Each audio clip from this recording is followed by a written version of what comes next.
Welcome to Knowledge, our sports podcast. This is the long-delayed and highly anticipated return to form here, looking back on a great season of sports, of college football that was certainly an eventful, interesting season that's left us with 4 playoff teams. Some might argue they're not all deserving, but they're what we're left with. So, we've got our bowl games today to determine. And let's just go through them and pick them, say what we think, say our thoughts on the matter. We're going to focus on bowl games featuring Power 5 teams because we don't really care about the Group of 5 ones, / don't really, don't have as much, knowledge on those subjects. So, let's just start off with the Boca Raton Bowl, with featuring University of South Florida and Syracuse, of course. And let's just start with it. Charlie, who do you think's got this one? Personally, I think South Florida. My main reason just because Syracuse coach Dino Babers got fired, and Garrett Schrader, QB, sitting out. So I just think they have a lot of negative energy. I don't really feel too good about it. Yeah, not to be unoriginal as well, but I got South Florida as well. And yeah, I mean, like I said, I would hate to mirror this, but I have South Florida just because, I remember the only South Florida game I watched all year was them playing Bama, and they kept that close into the third quarter. There was some weird conditions in that game, but it's still noting. And Syracuse, like I said, doesn't have the coach. They're making a lot of good pickups in the portal, and they got Elijah Robinson, but he's still coaching the bowl game at A&M, so they won't have him. And I don't think they're gonna win this one. So. It's a complete period of turmoil at Syracuse right now. Complete change of staff, reload, and at least they got home focus for a team. Yeah, they did. So that'll help them, but it's just not going to be enough for them to focus and properly apply themselves in this game where USF's going to come out on top. So let's move on quickly to the Gasparilla Bowl with Georgia Tech versus University of Central Florida. And now let's go to you, James. Who do you think is going to win this one? This one was a hard game for me to pick because I really think it could be a really tight game, because UCF, they kept it close with Oklahoma, I believe. And then at the same time, Georgia Tech is a very dual-sided team. I feel like they've had some really good games this year, and they've had some really ugly games. I ended up going with Georgia Tech. I think Haynes King has played pretty good for them this season, so I think it'll be, pretty high-powered offense for Georgia Tech, and I think they'll win. Yeah, interesting. Charlie, what about you? I'm agreeing with that goober over there. So I think Haynes King, he's kind of the X factor. He's a game manager just like Honda Accord, but he's kind of like an 02 Honda, kind of like an older style. Honda's like Honda Accord, like a newer one. I think it'll be pretty high scoring, a lot of yards, but I think Georgia Tech pulled out because I trust Haynes King a little bit more than whoever UCF's got. Yeah. I've got UCF actually in this one. I know picking Gus Malzahn is kind of a dumb decision, but I just don't really have a lot of faith in Georgia Tech to come away with this. I don't really have too much in-depth analysis, but got a feeling. Let's put it that way. So, moving on quickly. Now we got the Birmingham Bowl. We got Troy versus Duke. Now, I'm going to start this one off. I think Troy is winning this one. I think similar to how we talked about Syracuse, Duke just lost their coach, their quarterback. They're just really, again, in just a big period of turmoil, and they're just not going to have the level of focus in their program that's needed to come out with a bowl win here. Yeah, I have to disagree here just because, Troy's 11-1, I believe. But they're a very similar situation on these teams, like Liberty, where, they haven't played anyone. Sure, Duke, I don't think Duke's that, they're missing everything from coach and just their whole staff and roster. But at the end of the day, their defense, I think, is still solid, and just a Power 5 team is going to be able to beat Troy without, they've never been really tested up against something. Facts. I think Duke's a lot more tested, too. And it's pretty surprising that Troy's a whole touchdown favorite, but I think they'll rally even though the coach is gone. I think Duke also will get Malik Murphy. He'll be playing for them next year. Very interesting. Well, let's just keep going. Let's just keep rolling with them. Next, we got a very interesting matchup, I think. The Las Vegas Bowl, Northwestern versus Utah. Now, Charlie, I hear you got an interesting pick on this one. Let's hear your thoughts. I'm going with Northwestern. And Utah is the much better team, the better at pretty much every position. But Northwestern's on a 3-game winning streak. They have a lot more positive energy. The culture's a lot better right now. Utah it's not that good. They kind of gave up on the season because they know Nate Johnson, Bryson Barnes, Cam Rising, all of them are out, so they'll probably just play Wildcat, be down their 4th-string QB. I think Northwestern's kind of playing house money, and I think they're going to pull it out. Interesting. I hear you got similar thoughts, James? Yeah, I mean, I agree from here too, because Northwestern was my preseason sleeper team for Big 10 to overperform, which they did. And now looking at this game, I mean, the big thing for me, Utah is a great team with that defense and everything, but like Chuck said, without their quarterbacks, I think Northwestern has a serious chance of winning this one. Yeah, I got Utah. I mean, look, Utah, from my perspective, is a far better team despite their just disappointing offense this year. However, you have to look at what they've accomplished given who they've played against, and in comparison to Northwestern, the Big Ten West just had a historically bad year, really. And so I think that does skew kind of the perception a little bit, and I think really Utah has showed that they've been perfectly capable against teams of Northwestern's level. I think it might be closer than anticipated, maybe for the first half, but I think Utah pulls away and wins by 2 scores confidently. Dang. Yeah, I'm not too worried on that pick. Utah's on. Yeah. Now let's move on to the Quick Lane Bowl with The pressure Bowling bowl. Green versus 5-7 Minnesota, who was able to sneak into bowl season. So, for me, I've got Minnesota here despite their losing record. I think, despite what I'm saying about the Big Ten West, it's still,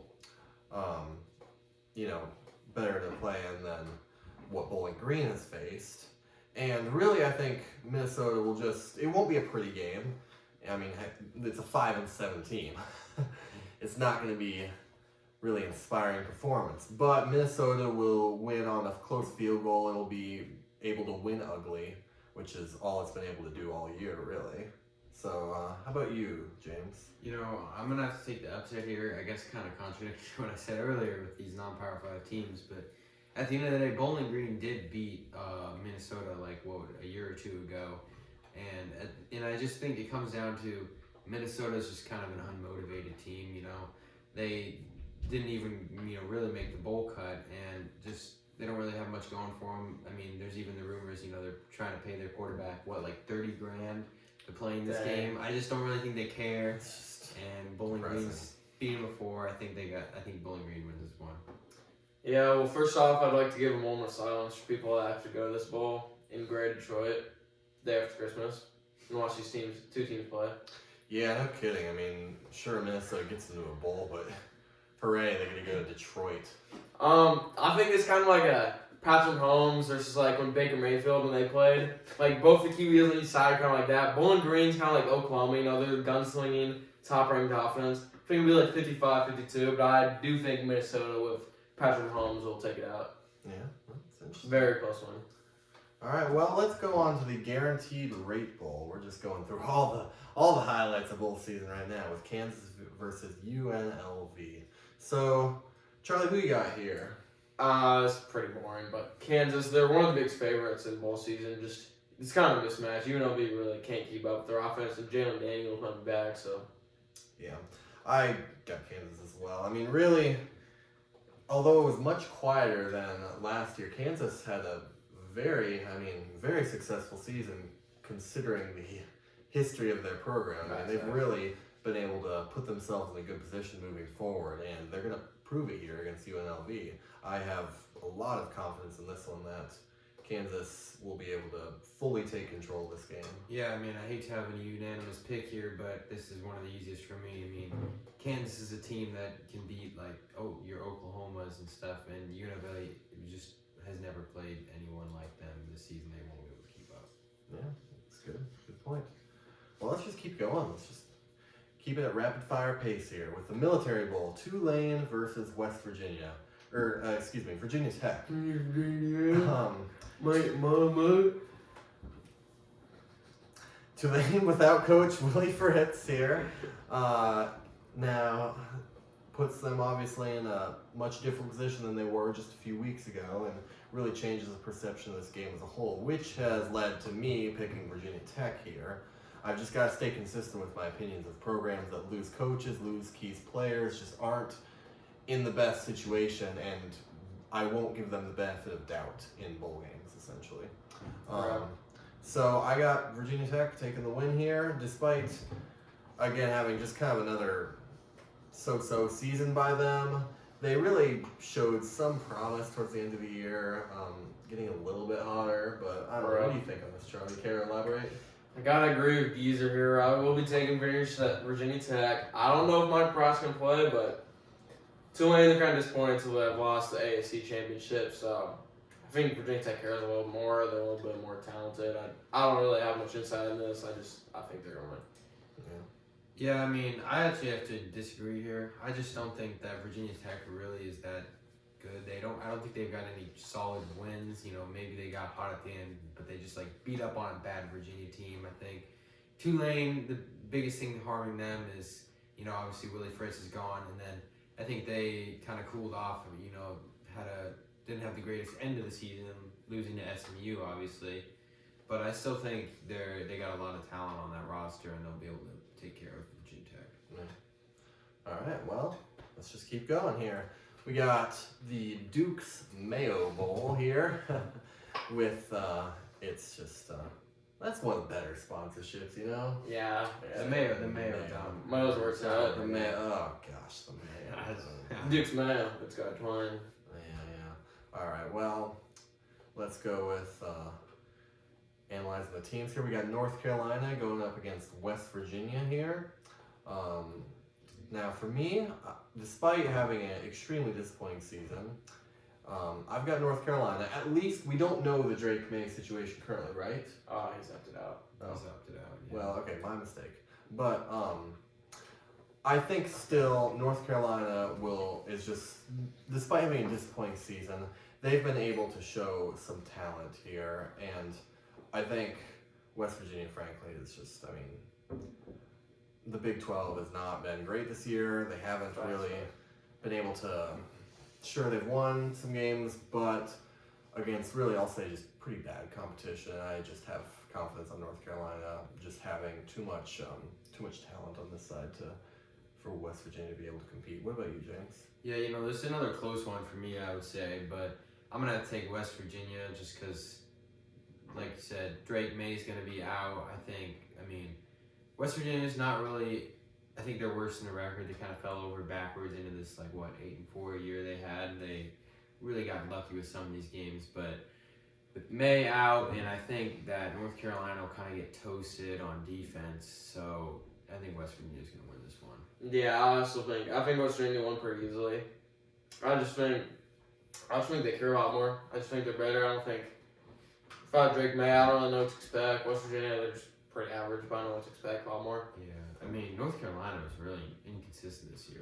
Losing to Virginia and They've been Georgia Tech. They've been consistently disappointing. We can say that. Oh, you can't take them to secure a win like this. Yeah.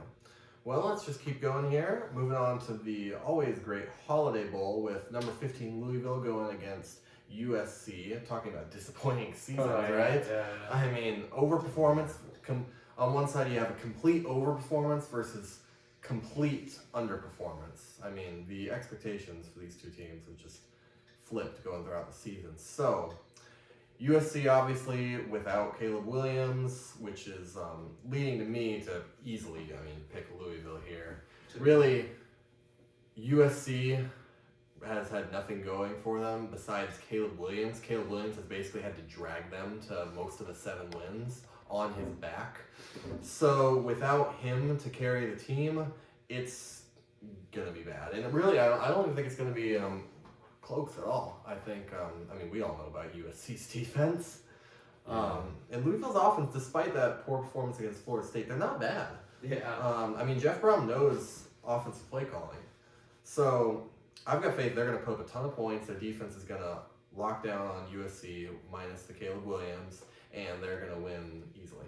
What about you, Sean? So my guy Joel Klatt, Gus Johnson, they'll be calling this game, and Joel Klatt, the best podcast. And so last night I was on a call with Mr. Joel, and he told me he was at the site of this game, and he told me to pick Louisville because he knows what to expect. Miller Moss making first start with USC. No one knows him. I don't really think he's that good.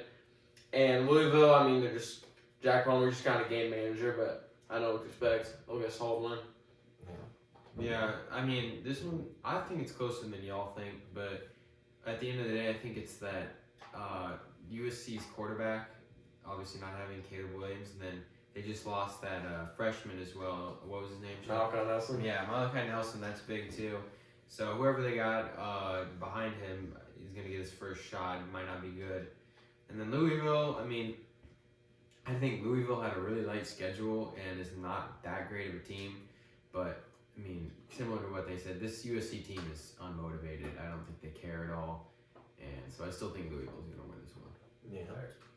All right, well, let's go on to another interesting, very intriguing matchup here. We got number 20, Oklahoma State versus Texas A&M in the Texas Bowl. So Texas A&M obviously fired Jimbo Fisher early this year. Now they have Mike Elko coming in there. So A&M's lost a lot of players, but Charlie, you don't think this will affect the outcome? I don't think it will. I don't really think Oklahoma State has much talent, especially on the outside. I think Texas A&M has some dudes on the outside they don't have, especially the wide receiver. I mean, if you watch Oklahoma State, they got cooked by Texas, so I think that's what they're going to exploit. Even though they'll probably be down like third string QB, I still think they'll be able to use that, be able to put up a lot of points. Yeah, that was my take as well. With they're down A&M down to their third string QB, missing a lot of other players. But the big thing is that third string quarterback. He's actually decent. He's played the last 3 games for A&M. He killed Mississippi State, and they kept it really close with LSU. A&M's defense just kind of obviously fell to Jane Daniels. But I just think Oklahoma State, after getting completely dismantled by Texas, their season's pretty much over. A&M, this is a rematch of the exact same Texas Bowl from probably 2 or 3 years back, and A&M won that as well. So I think A&M's going to win this one. Thanks. Yeah, well, in contrast, I'm going to go with Okie State here. Really, yeah. Oklahoma State this year has been defined by inconsistency. I mean, they've had some actually pretty great performances. I mean, they're ranked number 20, but this has just been really contrasted by these shockingly just awful, these horrific performances. I mean, you're talking Texas, 45-3, UCF. I know. I mean, South Alabama, of course. It's just atrocious. So, which Okie State team will we see in this bowl game? Because if we see the team that played Oklahoma, they're gonna have no trouble beating A&M. If we see the team that played UCF, they're gonna get destroyed. Now, I think it's gonna be closer to the Oklahoma team. I'm just guessing they're gonna show a bit more of their good side here today, although it's just complete random. It's hard to predict anything Mike Gundy does, but I'm going to cautiously pick Okie State here. So let's move on now to the Fenway Bowl. We got SMU ranked number 24 off of really a great season playing against Boston College. And so SMU is a big favorite in this one. I mean, they're really put a lot of things together towards the end of the season, beating Tulane, obviously, winning the AAC. So, Charlie, who you got? You think you got faith in SMU here? I want to pick Boston College because I think Preston Stone will be out, and it's kind of home field for Boston because it's in Fenway, Boston. But SMU is a 9-game win streak. They're so much more talented. So Boston College will win the spread, cover the spread, but it'll be 2-point win for SMU. Yeah, I mean, mostly the same for me. I think, but I just don't think Boston College is really that. They're not a good team, and SMU, like you said, big win streak, got things together. So I think they've got this in the bag. Yeah, no, I got SMU. I mean, if you look at SMU's 2 losses, they were early on the season. They were really against good competition. It was Oklahoma and TCU. Yeah, I mean, I'm counting TCU as good, or At least I'm counting them better than. It's a rivalry. It's a rivalry. Yeah, so I'm just gonna give them credit here. I think they've shown a lot of improvement towards the end of the season. And just looking at the last game they played in, how they performed against Tulane, I think they showed me that they can really are perfectly capable of winning this game. They have the talent and skill level, and Boston College is just a middle of the pack team that I think SMU will easily outshine here. So now let's move on to the famous Pinstripe Bowl up in Rutgers, of course, getting basically the home field advantage here, up against Miami. Miami gets to go and play in New York in December. I'm sure they're going to love that. Playing here, one team, Rutgers, probably pretty happy to be in this situation, I would say. And another team, Miami, Florida, really pretty disappointed, which is leading me to pick Rutgers here. I think they're just going to be so much more motivated. I think Greg Schiano's really going to get him up for this game. He's going to come up with some crazy plays, who knows. He's just really, bowl games mean a lot more to Rutgers than, especially a bowl game like this, especially with, it's evident because Miami has lost their quarterback, Tyler Van Dyke, to the transfer portal. Yeah.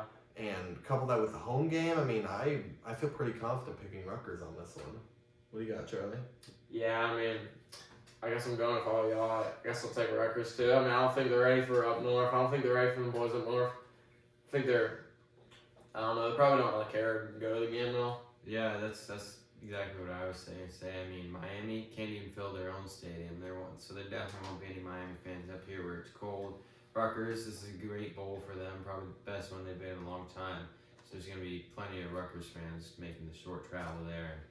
I don't think Miami's going to win without Dyke, so this one's Rutgers. Pinstripe Bowl would just suck to go to. Bro, we got to be in the Detroit Bowl.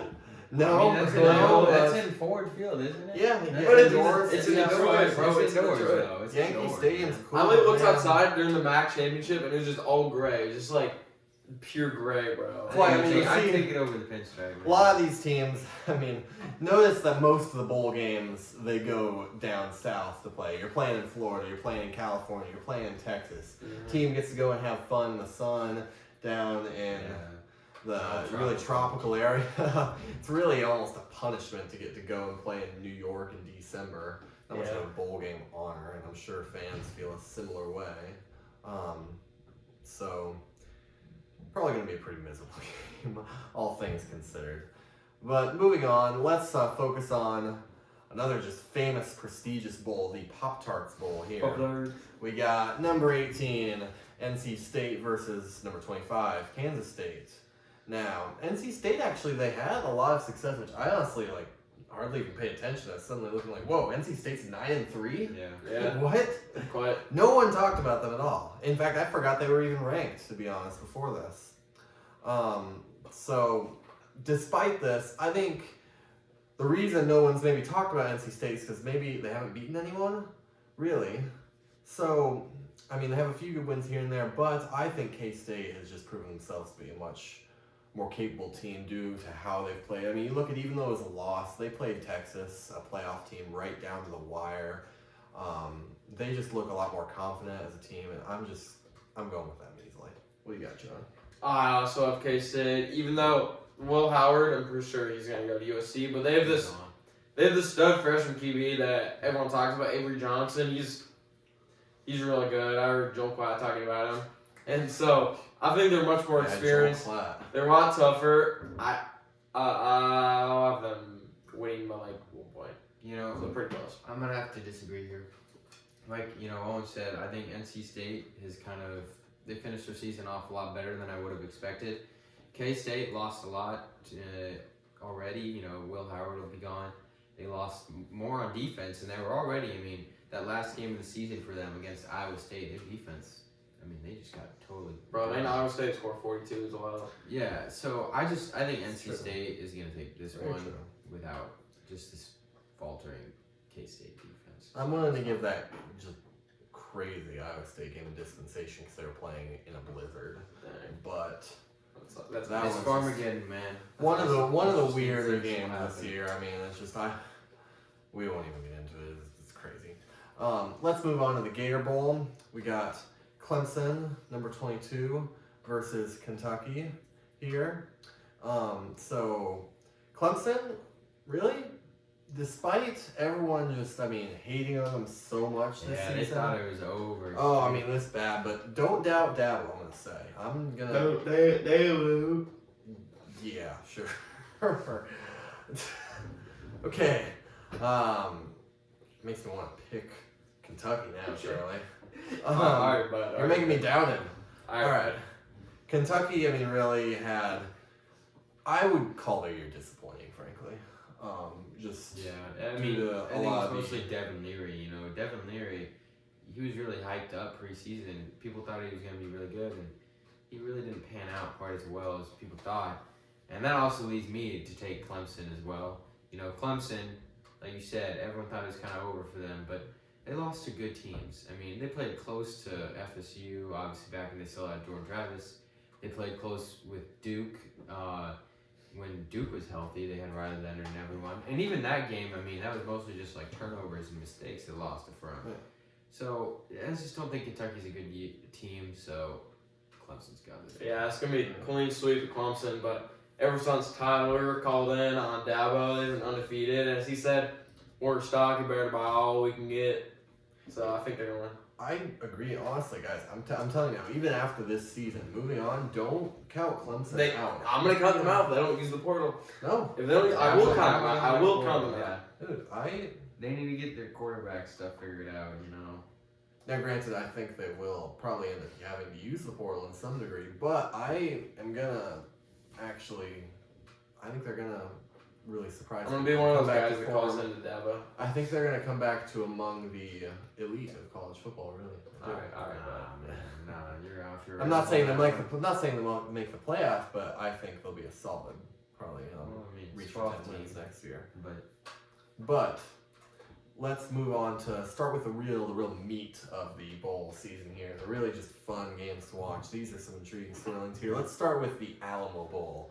We got number 12 Oklahoma versus number 14 Arizona State in, of course, beautiful San Antonio, Texas. Arizona had really just a fantastic season. Really, I think just blew away my expectations personally. Most people's too. They've really, shocked people. Oklahoma obviously has been among a lot of stories of just like with their transfers, opt-outs. They've really honestly been an example of like, here's how the transfer portal is just kind of harming the entire whole situation. They have lost a lot of their teams, so that's led to me picking Arizona here. I think they're really going to show people that they're really going to be great and put themselves in a position to contend next year in the Big 12. What about you, James? I'm taking Arizona here.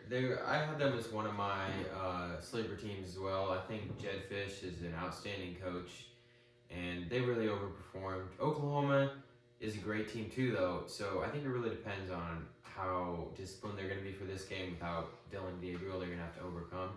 But at the end of the day, they played some really good games this year. So it's similar to like Oklahoma State. Which team shows up? You know, the team that lost to Kansas and Oklahoma State, or the team that beat Texas. So they could definitely win this one, but I think Arizona's got some great stuff going on, and I'm going to pick them for this one. Yeah, I see a lot of people picking Arizona, but Oklahoma still's the brand. People think they won't be motivated, but I think they will be very motivated because without Dylan Gabriel, 5-star stud, I don't know why I wrote stud, QB, 5-star Jackson Arnold. Yeah, He is a stud, and I think he will motivate them a lot more because he actually has something to prove. He's a freshman. So Oklahoma, because of the brand, they're much more talented. I think they'll still win. Yeah, I mean, they're going to the SEC next year, so they got to get stuff going still. They got to get just things in means order. more. Yeah, it means more for the playoff committee. One thing is not like the other. Really means more for the playoff committee, or for whoever's paying them. Now let's move on. We got the Tony the Tiger Sun Bowl. We got number 16 Notre Dame versus number 19 Oregon State. Notre Dame without Sam Hartman, which honestly is a little weird to me. I think he's going to get drafted that high. I would think if you're Sam Hartman, you really want to kind of put on the best performance you can for the draft, the NFL draft here. Really get yourself in the best position. I don't know why you want to just might not want to lose take your chances. ribs. Yeah, I'm still gonna take ND here. You know, I think this is probably the saddest bowl game there is. You know, two teams missing a bunch of players. You know, but Notre Dame might be without Hartman, and I feel like their offense is not. They're missing. They just don't have wide receivers and whatnot. But Oklahoma State or Oregon State, they're a sinking ship. Orange They're State literally a sinking ship. I mean, their coach, Yeah, Notre their Dame staff, has a coach. all their players are jumping off, getting out of there. There's no motivation for this game, so they can't really win this. I mean, you look at the Oregon game that happened earlier. That team has quit their season, essentially. Yeah.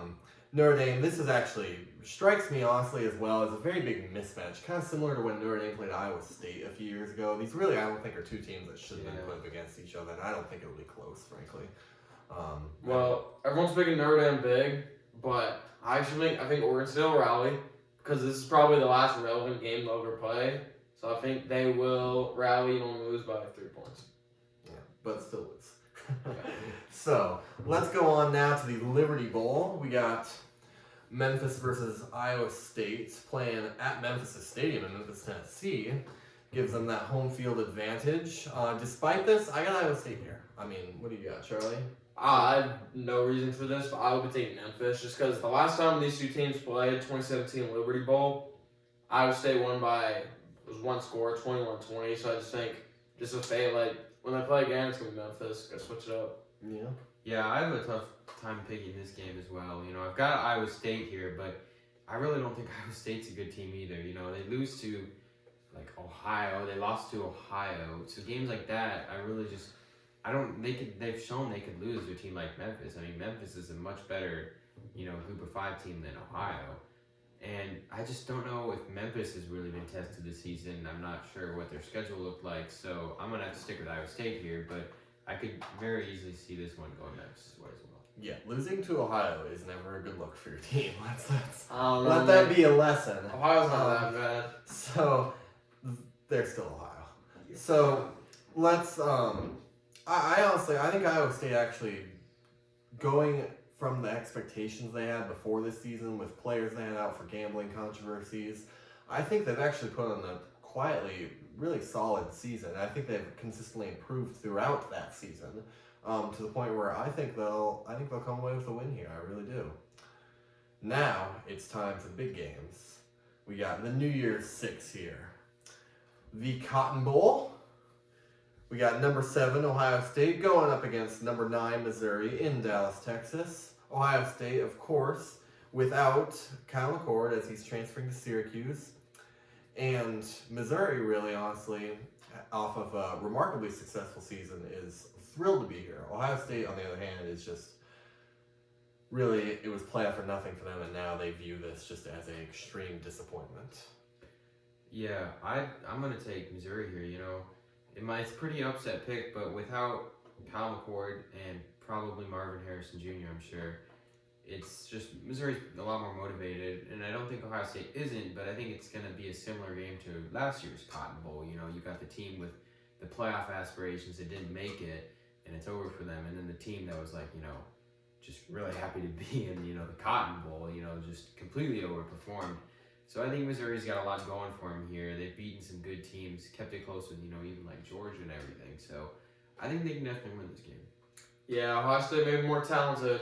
They have be better at almost every position, but Missouri, Ohio State does not want to be here. Missouri, this is a reward. They've stud running back, Luther Burden at wide receiver. They've stud wide receivers. Everything's going right. I'll be taking Ohio State.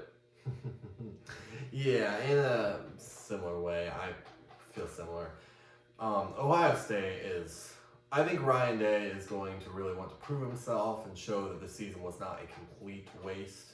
Get that 12th win and come up with a little bit of momentum for next season. It's completely beating a dead horse. It's a tired subject. But Ohio State's talent level is just so fantastic that I think they'll, especially if they manage to get Marvin Harrison. The question is, how many are playing in this game, whether or not they opt out Doesn't or matter. transferring? All are back. They were leading this. They I were think most of leading them, the I think- transfers out. I think All Trayvon of them. Henderson's going to They play. still are. Mecca Buka already said he's going to play, and I don't know about Marvin Harrison, but and not losing Honda McCord isn't much more. Is Ohio State still at the top of transfers out right now?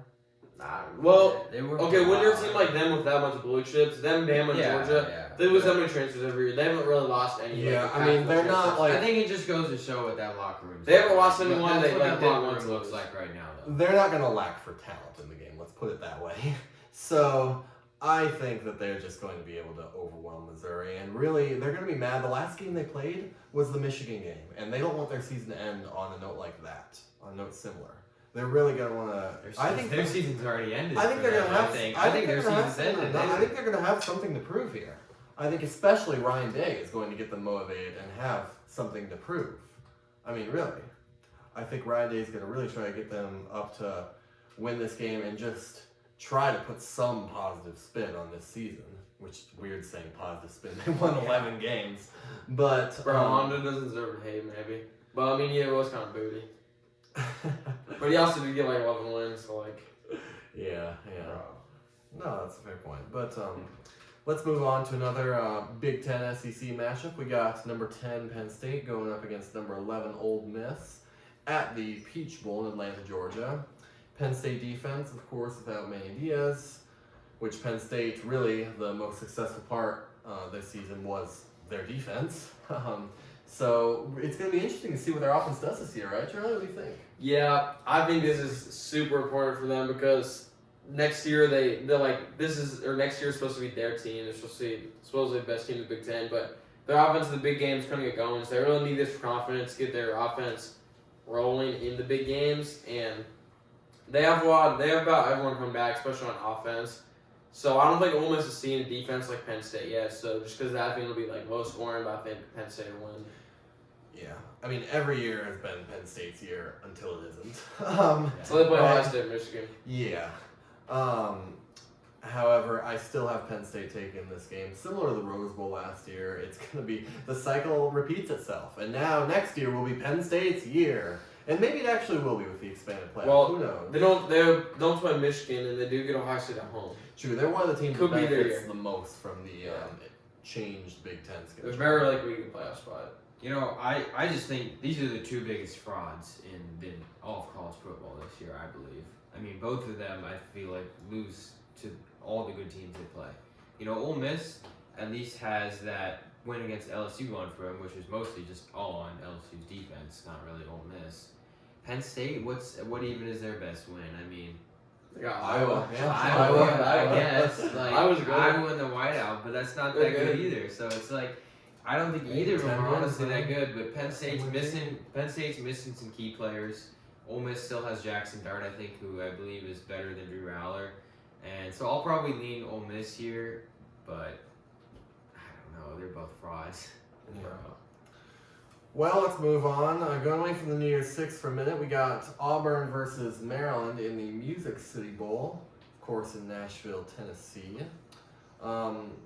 James, who you got for this one? What do you think? This was another tough one to pick because Auburn really had some stuff going for them. I mean, Hugh Freeze is doing good in the portal. They were really close to beating Alabama, which is pretty demoralizing losing like that, but it still shows where they're getting things together as a team as far as keeping stuff close like that, you know.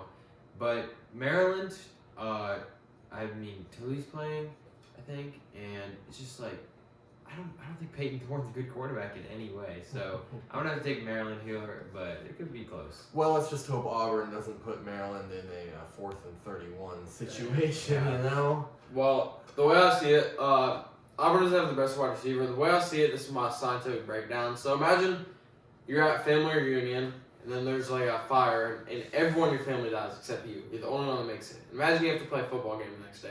That's kind of like Auburn recovering from like a tragic, like traumatic 4th and 31 against the rival, biggest game of the year, and then you have to play it the next game after that as against Maryland. It So was. I will be taking Maryland. And then honestly, there's no hyperbole here. That was the worst choke I've seen in a football game ever. Just in terms of a single, like, It's hard. moment. It's single moment. No, yes, single- but you got single like play. 28 And to 3. it might Nah, still no, be. it might be like as all far you as have like to do a is just short go back time to going. frame, short time frame, not a whole play. Like complete flips so quick. All you have to do is 28-3 rush at one, two least. people. That was like, that was only halfway through the third quarter. I mean, overall, I mean, don't think Auburn, this they is the had- worst choke of a game all year. I mean, look at Colorado; they were up 29. Nah, this is Yeah. worse. All you have to do is Stay for rush. that in the whole- moment. stay All for you that have to do is in rush the 3 moment. people. All Stay you for have to that do is just whole, play stay back for that whole defense. half to come back. Auburn had, I mean, you can go through the whole sequence. They had, just the muff punt, the bad snap, 30, Alabama, yeah, I mean, and then the 4th down play. It's Terrible. it's honestly insultingly bad. I couldn't imagine being an Auburn fan after that. Dude. That would just be, oh man, that'd be bad. Now let's go on to the most intriguing New Year's Six non-college football playoff game. We got number 5 Florida State against number 6 Georgia in the Orange Bowl. Neither team is happy to be in this bowl game, and now from my point of view, one has a legitimate reason to believe they're not happy, another can only blame themselves. So I think Florida State, I mean, look, both teams have transfers opt out, so I'm just going to even that play out and just call it even on that front, okay? Both teams have opt outs, both teams don't want to be here, we know that. I think Florida State wants to prove themselves more than Georgia wants to prove themselves in this game. And so maybe this is just because I really want them to win, but I'm picking Florida State here. Oh, I'm picking Florida State to win the game, and I would, honestly, if they want to claim a national title, if they beat Georgia, you know what? I'd recognize it. Yeah. Dude, I mean, So, I think you're off your rocker on this one. You know, I gotta agree. You know, they want it more, they deserve it more, they deserve to be in the playoffs, everything. But that doesn't change the team they are, because they're still on like their second or third string quarterback. Carson Beck is coming back for Georgia, and I mean they just won 2 national championships. Florida State's not going to win this game. As much as I agree, I would love them to, but it won't happen. yeah, everyone loves to talk about the Georgia teams of previous years when referring to Georgia this year. So if you really look at the one team that Georgia played this year that was near Florida State's level was Alabama. And I mean, we saw how that game turned out. So I think really it's going to be a close game. I think, either way. I don't think Georgia's going to come in. Different story. I don't think Georgia's going to come in and dominate.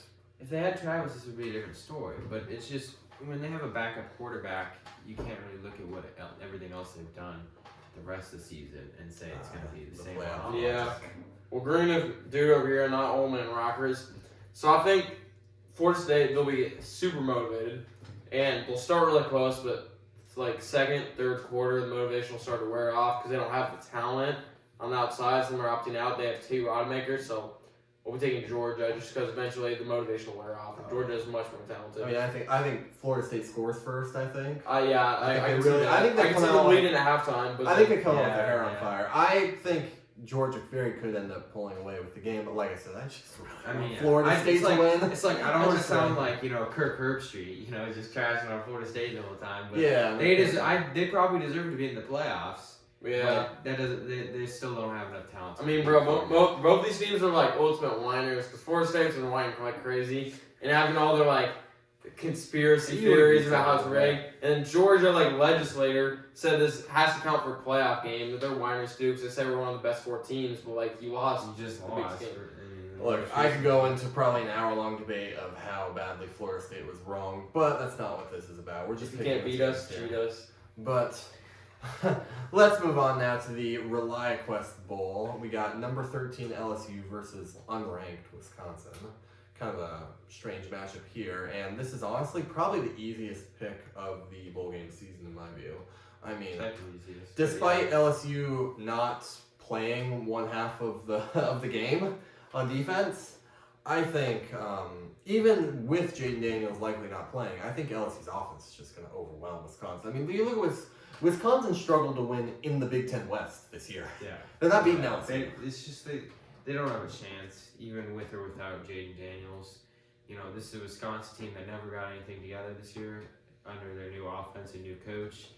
And LSU is just in another league, I think. This is definitely, I would say, the second easiest pick of bowl season. I think this is easy. It's pretty boring. This kind of shows, it's kind of bad for the Big Ten that there wasn't enough good teams, so Wisconsin had to slip in. And LSU might not play defense, so Wisconsin doesn't play offense. Down to probably second or third string QB. I mean, the Dairy Raid only lasted a couple weeks. And I think Air Raid got spoiled, man. yeah. I think even about Jaden Daniels, Garrett Nussmeier is about one of the best QB2s, so Wisconsin's not the talent. It shouldn't be close. I agree completely. Now let's move on to the greatest game of the bowl season. We got number 17 Iowa versus number 21 Tennessee in the Citrus Bowl. This is gonna be it's gonna be something. All these people who have not seen the beauty, the gloriousness, the pure, just distilled football purity of Iowa football. will be in for an incredible experience in this game. They're gonna just see. They're gonna like stab their eyes out after watching. It's gonna be just the just sicko gloriousness here. Iowa is really just gonna. I see Iowa winning this game really, but I see them winning it 10-6 maybe. I mean 13-10, something like that. Yeah, I think Iowa will win. Tennessee has some secondary opt-outs, so it doesn't really matter. I think Tennessee honestly should start 5-star freshman Nico Imaleva because Joe Milton, you know what you're gonna get. But after this game, we'll be like 32, 4-2. So after this, I'm gonna spoon my eyes out. But Iowa will win. I'm gonna take Iowa here too, but it's not because Iowa's good. It's because Tennessee's bad. Is more my logic. I mean, Tennessee's also kind of a fraud. I don't know how they stayed ranked so long, so high, and got into this good of a bowl game. You know, I mean, they lost to every good team they played pretty much, and even the bad teams. You know, they played either close or they lost to Florida and some other teams. So it's like, I just really don't think they're that good of a team, so they're not going to be able to keep up. I'll tell you why. Despite me liking Tennessee, I think they stayed ranked to give Georgia and Alabama a good win. Exactly. Well, I think my two keys to the game is one, Iowa has explosiveness that Tennessee can't compete with on offense, especially if I have those players. And two, the winner is the Cheez-It Bowl, so the winner is the Cheez-It Shower. And if you know Iowa, Kirk wants those Cheez-Its. They have Deacon Hill, and he is a behemoth. He is massive, and he wants those Cheez-Its. Deacon will wants miss that that. Cheez-It Deacon shower. will miss feeling the Wait, Cheez-Its. He woke up feeling the Cheez-Its. Do they still today. have like the Cheez-It bed and everything on the He wants the sidelines? Cheez-It That's what they bed. had He last wants the year, Cheez-It right? bed. And that's going to motivate him to the top. Now Tennessee, honestly, they should feel happy knowing at least if they go up by 7 points, they win this game. You think I might be joking? I am completely serious. If Tennessee goes up by 7 points, they will win. If Tennessee's smart, they just kneel at every play. Brian Ferentz No is going to safeties, go no out pick on a sixes. high note, and I will probably have some amazing defensive play, but I think it's going to be similar to many other Iowa games this season, where Iowa's going to look atrocious the entire game, and somehow, some way, they just find a way to end up with a win. It's what they do, and I think it's going to be what they continue doing. They're going to do it one last time this season and go out in the sicko's way that this season happened. So now let's go on to the Fiesta Bowl, where we got number 8 Oregon playing number 23 Liberty. Liberty, they're undefeated, okay, but let's just get out of the way. They played the 133rd best schedule in the country. Oregon has no opt-outs in this game. I mean, we got a unanimous pick for Oregon here. This is just... I mean, I don't know. You said LSU is the easiest pick of bowl season. I don't know how it's not this. I mean, I forgot about that. Bo Nix is playing.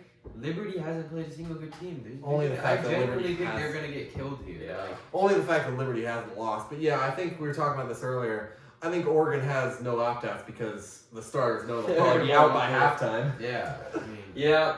Well, it's really cool. It's a really cool story for Liberty to make it here. They've been undefeated. It's such a They're good the story. Make-A-Wish, you know, But my pick is just pray for Liberty. Let's give a little moment of silence. Real quick. yeah, they're gonna get skinned alive here. Oregon has defined this season by beating up on lesser teams, and that's exactly what they're going to do in this game.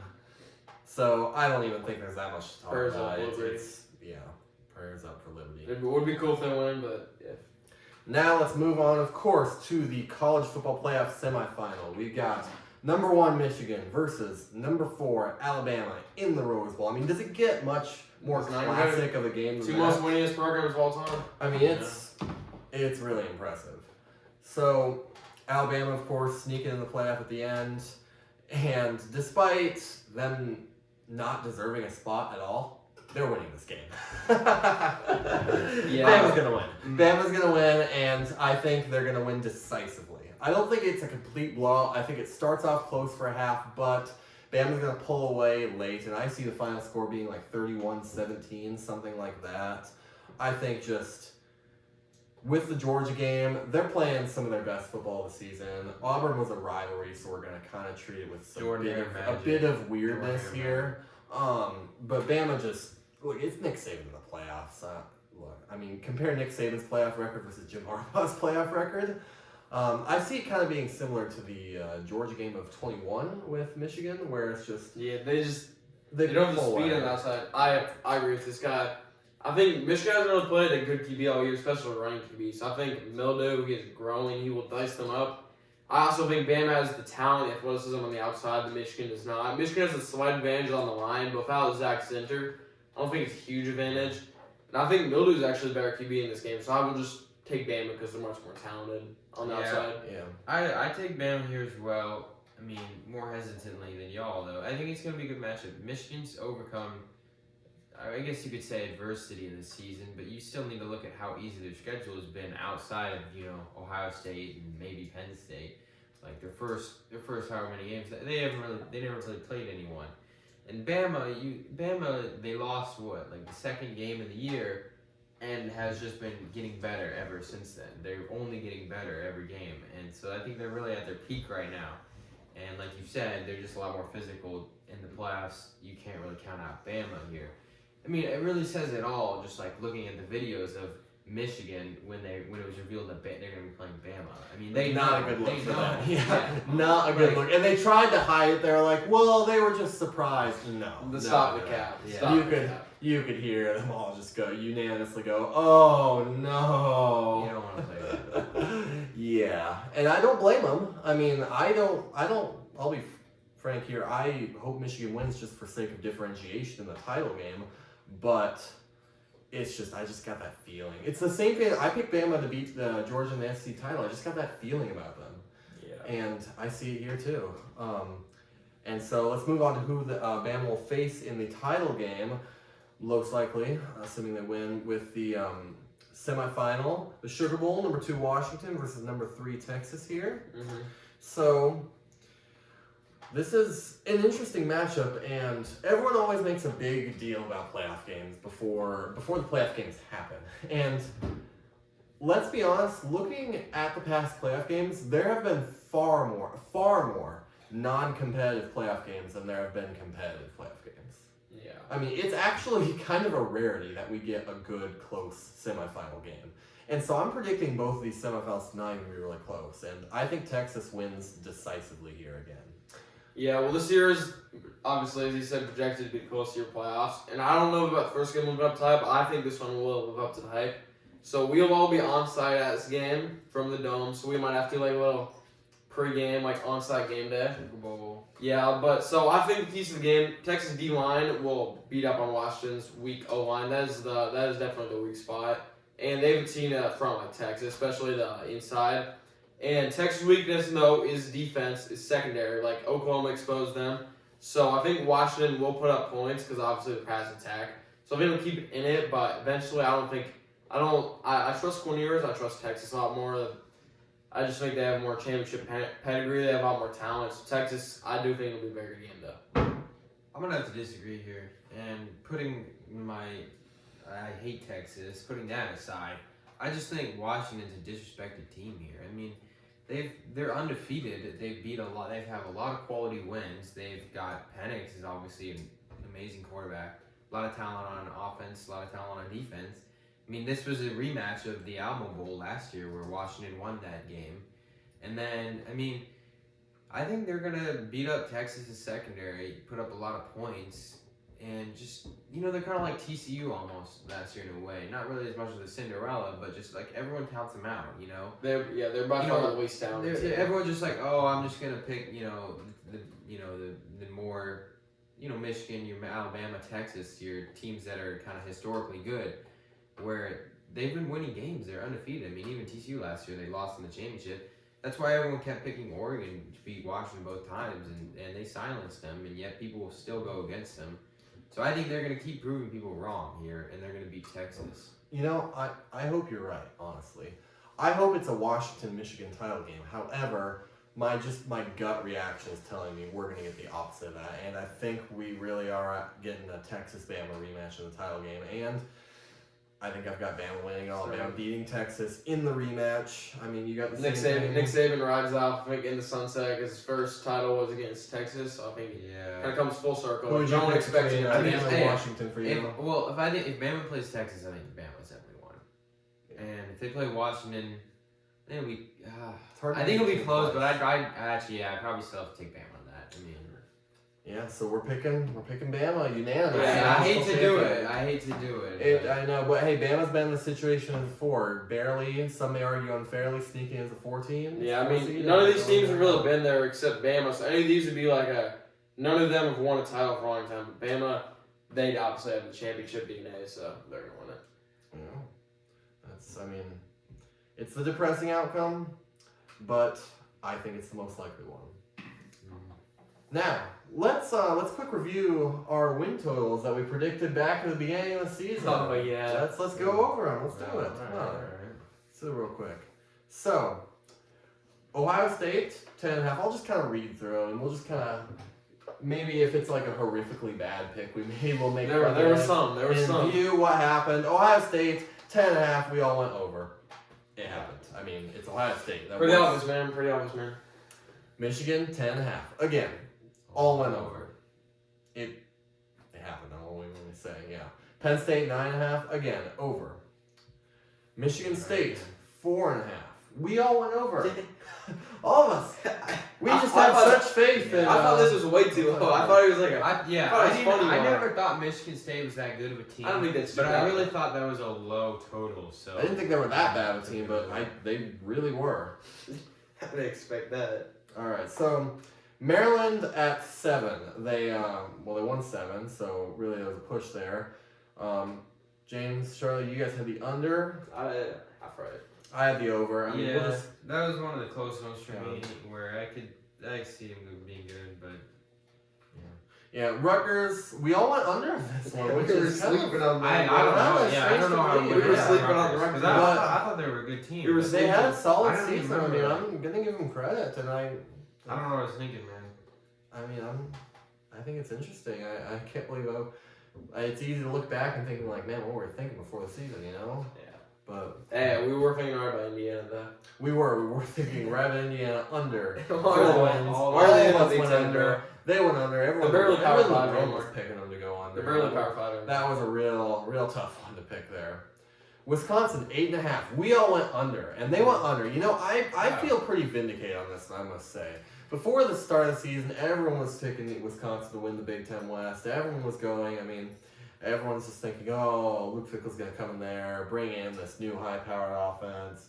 No, Wisconsin, it takes a bit more time, and we'll see how it turns out for Fickell. But having that dramatic of a culture shift, as I said, takes some adjustment, and it showed this year. And Yeah, they I have remember- a lot to work on. I remember reading all those preview magazines like Phil Steele and like Athlon. They all said Wisconsin was I the don't number know one what people sleeper were team. thinking, But yeah. we all called cap on the That's day, all. right? This is all exactly what we said in our previous pod on this. You said they're not gonna get it done the first year. You know, maybe this will work out for them, but they're not gonna hit 9 wins in their first season with Fickell. Absolutely. So now Iowa 8.5. We all went over on this one, and I felt very confident on this before the season. And despite all of their injuries that happened, and the fact that their offense got worse, they still comfortably hit the over, winning 10 games. Yeah, It's too even like the Minnesota I mean- game, like one could say that is basically. Yeah, well, yeah, Iowa won 11 games this season. The game total might go over, but the That win total was- went over. No, the game total might go under every game, but the win total went over. Yeah, credit to Kirk Ferentz. I don't think he gets quite enough of it. He won 10 games this season with an offense that's as bad as it is. And I know partially that's of his own creation, but the fact is that he still had an offense like that and won 10 games with it and should have won 11. Or maybe we should just all be thanking Phil Parker. So Minnesota, with a win total of 7, they ended up going under that. And James and Charlie, you guys, I guess, foresaw correctly. I was, I don't know what I was thinking. I picked the over here. I don't think that was a bad pick before the season. Minnesota just won, 9 games the season before, but Lost a lot, so. They did. Man, Big Ten I West, like, man, there was a it's lot of quarterback. winners in the Big Ten West. oh yeah, Big Ten West is a real booty this year. Big Ten West is the under division.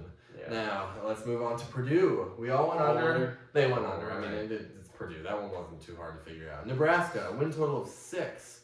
James, Charlie, you guys went under, and that was the smart move. As I guess bought into. Why did this guy go over, bro? Why did this guy go over? I bought into the yearly. I don't Nebraska even- hype. I bought into the delusion. of Looking Nebraska back fans. at it, I Shouldn't don't have. even think I had any reason. I looked at they have all the talent, they have everything they need. I just looked at it and said, it's Nebraska. You know, they'll find a way They'll find to a not way make to a bowl game. not make a bowl game. That was like And my they sole did. reasoning. They were sitting what? They were sitting at 5-2 at one point, 4-2, something like that. 5-3. 5-3, and All they do is win one game. And they found a way to lose 4 straight against Big Ten West teams. I haven't seen people saying that they're gonna be top 10 next year, Jalen Raiola, but I personally don't believe the hype too much. Nebraska finds a way. Yeah, be bad. Now going on to the most remarkable story of the season, Northwestern with a win total of what I thought at the time was high, was too high at 3.5.